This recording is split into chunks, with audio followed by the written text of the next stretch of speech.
Wednesday ngayon. So,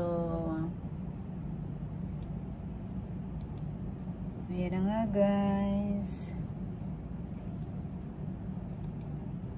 Lapit na tayong uwi. Bakasyon na guys. Excited na ako. Kaya lang nakaka-stress nitong mga nakarang araw kasi yung ID ko hindi pa dumating. Hindi magbobok yung company ko kung wala yung ID ko kasi daw ano po, totoo naman yung sinabi niya na pag walang Emirates ID mahirapan kang bumalik. Alam naman natin yung ano, di ba, bansa natin. So sabi naman niya pwede naman yung ibubok pero sa akin, kung may changes daw, sa akin mapupunta yung mga ano, kung may mga extra may babayaran. So sabi ko, wag na lang wag na lang kako, sabi ko, ano ko na lang, hihintayin ko na lang.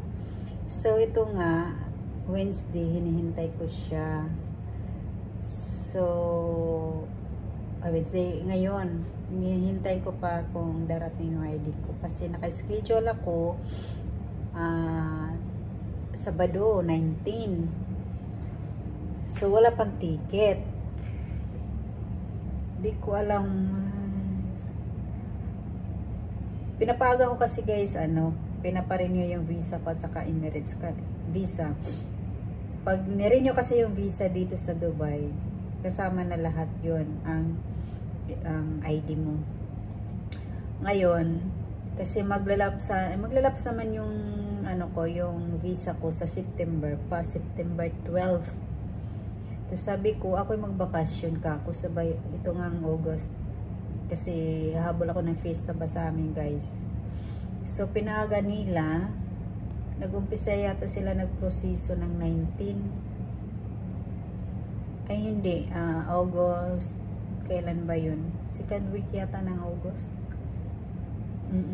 Second week ng August. Hindi ako sure kung ano yun, nakalimutan ko na. Ngayon, kailan ba yung Big Eid?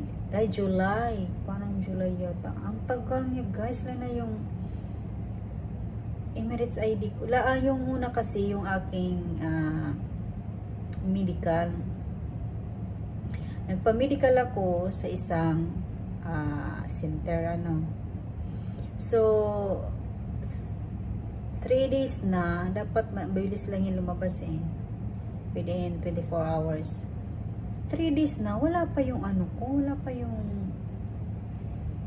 medical result ko. So lagi kong chine-check siya through online. Tatrack ako. So tinatracking ko siya. Laging under processing. Yan ang sabi. So ilang mag-1 week na wala. So ang ginawa ko, tumawag ako sa mismong DHA dito sa Dubai kung ano ibig sabihin ng under processing. So ang ibig sabihin pala nun, kailangan ko pang mag-re-test ng dugo doon mismo sa Department of Health. So yun nga, nung nalaman ko na ganun, agad-agad pumunta doon. Kung nakikita niyo yung reels ko na kumuha ko ng video noong nasa Dana ko, yun ang oras na yun. Ayun, lagi ako 2 times na yun. Last din pag-apply ko ng visa, ganun din. Pangalawa na naman ngayon. So ibig sabihin nun, next sawa kong diretso ako sa DHA kasi ang hirap naghihintay ka sa wala ba guys, hindi mo alam.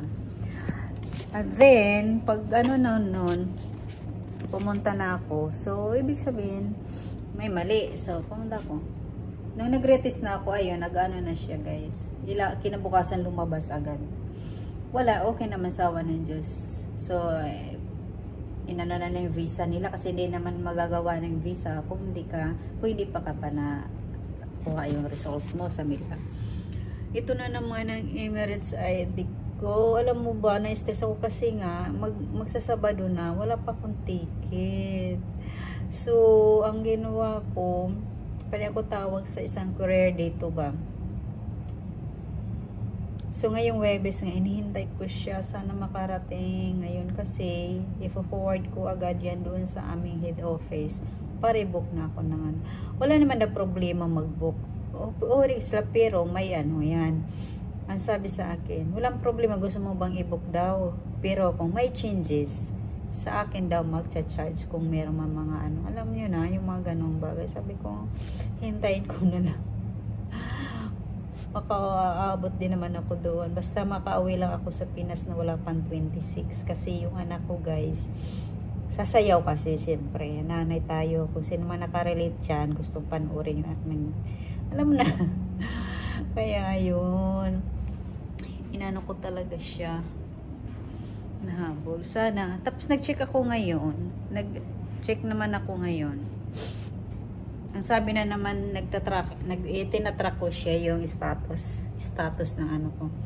In transit na raw. So sana, within itong today nga, pa matatapos yung working hours ko. Ma-receive ko na, para ma-forward ko agad. Kasi meron pa naman akong 2 days na magbubuk. Ay, ano guys, para nakaka-stress, alam mo ba yun? Tapos excited pa yung Pinas kung kailan ang flight, yung mga ganun, tanong ng tanong. So sana nga guys, kasi before pandemic pa kasi guys, hindi pa ako nakauwi. So tapos na lang yung pandemic, although may konti pang ano ngayon, pero hindi na yung ano as in. Siguro naman, uwi rin ako. Oras na yung ano ba, bakasyon na ako. Bakasyon ako ng 1 month guys. So yung mga luggage ko, naka-ready na. Naka-ready na siya. 1 week pa lang naka-ready na. Puno na yung luggage ko. Iba ko po, bakit na puno? Wala man akong binili. Diba? So, yan, i-share ko lang guys kasi wala na, na-stress lang ako. Unang schedule ko sana alis 16. So tama-tama talaga na minumove ko yung pizza kasi nga hindi talaga kakayanin. Wala ng Emirates idea yun.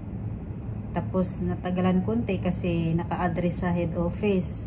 Ngayon pinachange ko sa online ng address dito para diretso sa akin kasi mapasa-pasa ba, diba? So, gumawa na lang ako ng sarili. Baka galitan ako ng PRO ba namin. Kasi sabi ko, ano, i-change ko ba yung address? Sabi naman niya, wag na. Ako, hayam na, papadala ko. Di ba yung galing doon, tapos nandito naman ako mismo na matatanggap. Bakit hindi na lang i-direct i-address dito? So, ayun, pina-change ko. Tapos ngayon nga, in transit na siya. So, hopefully guys, alam mo yun, halos 1 month lang, halos 1 month yata ang preparation ng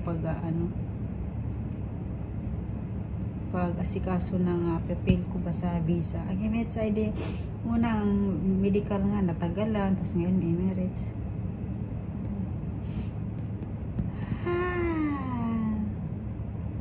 Pero carry lang natin guys ang stress. Nakakatulog naman tayo. Nakakatulog naman si DB. So ito na nga guys. Excited na. Excited na ang babae. Uuwi. Dilim pressure pa kami.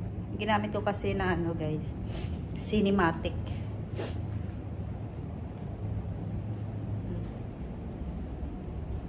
Sana may makita ko sa baba ng motor ng Zodiac ko.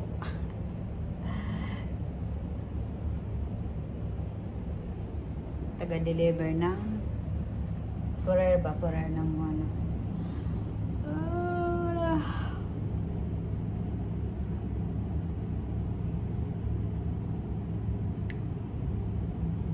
Okay lang. importante may, kasi hindi natin alam kasi guys sa Pilipinas, no? Yan ang yung na sinabi sa amin yung sa head office na alam kong mahirap po mahirap na yung maproseso sa atin. Totoo naman. So, na-realize ko, ano nga naman, kailangan talaga yung ID. Kasi yung Emirates ID namin guys, lahat na naka-attach yung mga identification mo. Yung visa mo, nakalink na sa aming ID. So, yung visa namin, hindi na nakalagay sa passport. Diretso na yan sa Emirates ID. Iisa lang ang ID dito sa Emirates guys. Iisa lang. Wala ka ng ibang hawakan. Kahit anong transaction mo, isang ID lang ipapakita mo. Hindi na yung ano yun, mga ano-anong ID doon. Wala. Isa lang. Hindi yung mga dami. Diba sa atin ang dami? Yung mga ganun. Sa dito lang talaga, isa lang. Wala ka ng ibang hawakan kundi isa. Kasi na lahat ng mga information mo, personal information, naka-attach na dahil, nakalink na sa Emirates ID. O, diba? Kung may fines ka man, kung na-jaywalking ka o ano, nakalink na yan. Hindi ka makakalabas ng airport kung may fines ka. Babayaran mo yan kasi naka-attach na doon sa Emirates ID mo. Harang ka sa airport kung may mga ano ka dyan. So, walang ano ba yung tawag nun? Hindi maka-skip ba? Hindi maka-skip ng ano may mga obligasyon mo nakapinding dito. So, hinahinay lang tayo guys, yung nandito sa Dubai. Hinahinay lang tayo, lalo na yung mga credit card. Naku po. Bawasan nyo yan kasi mahirap talaga. So, yun nga lang, yun na nga guys, share ko lang, diba?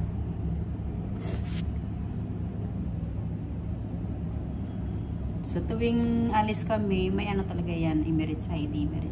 So, kung nakalimutan man yung Emirates ID dadalhin sa labas, kailangan may sa phone kang ano ba, yung naka-file. Ako meron, yung tamad ako magdala ng ID lalo pag walang bulsa. Ayun, inaano ko lang sa phone ko meron.